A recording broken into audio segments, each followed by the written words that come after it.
Hello, amazing families. Mr. Jeremy here with today's Family Devo. I have a question for you guys. Do you like to paint? I don't know if you saw my artistry from the other day, but it wasn't very good. But it can be fun to paint. Maybe you have some watercolors that you like to do in a book, or maybe mom and dad have let you help paint some walls in the house or outside, painting a fence, something like that, getting that big roller brush and dipping it in the bucket.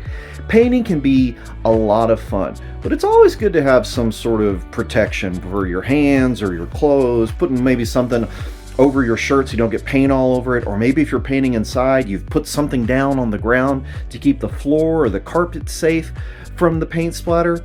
Well, protection is an important thing to have when you're painting, and God knows it's important for you to be protected in life. We've been learning all about the story of Moses and the children of Israel in the book of Exodus, and God was doing some amazing miracles for the children of Israel. He was sending frogs and locusts and all sorts of crazy things. He turned the water and the rivers into blood just so Pharaoh would let God's people go. But Pharaoh kept refusing. Well, God was about to do the biggest miracle of them all, and it was to save all of Israel's firstborn sons. But they had to do something first. God told them they were going to have to paint the tops and the sides of their doorways.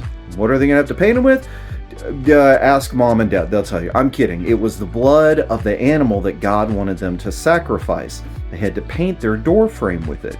Just like the door right here behind me. They had to paint it at the top, and then they had to put it at the two sides.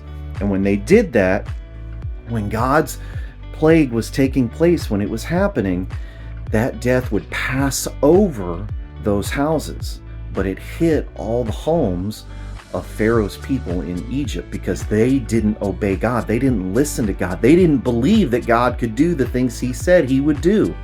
But God's people were protected when they believed and trusted in him. And just like you guys have to put things down or wear things to protect yourself when you're painting, we need God's help to protect our lives from the evil that would try to hurt us. And I want you guys to notice something, that when you put blood at the top right here, it tends to trickle down to the ground, right? And when you put blood on the sides, you know what that can kind of look like? It can take the shape of a cross. And who gave his life for you and me? That was Jesus, who died on the cross. And we are protected because of the blood that Jesus shed for you and me. And he is alive today, and we are alive in him because of the sacrifice that he made. We are protected because of his love for you and me. So I want you guys to encourage each other as a family. Maybe you're feeling unsafe about something, or maybe you're unsure of what's going to happen in your life. I want you to encourage each other as a family that you are protected by God's love for you. We've got to listen and we've got to obey, but his protection is always there for your family and for my family too. Especially when I'm getting paint everywhere. Like I got my paint shirt on because I got to get some painting done. But I love you guys. Hope you have a great day. We'll see you later.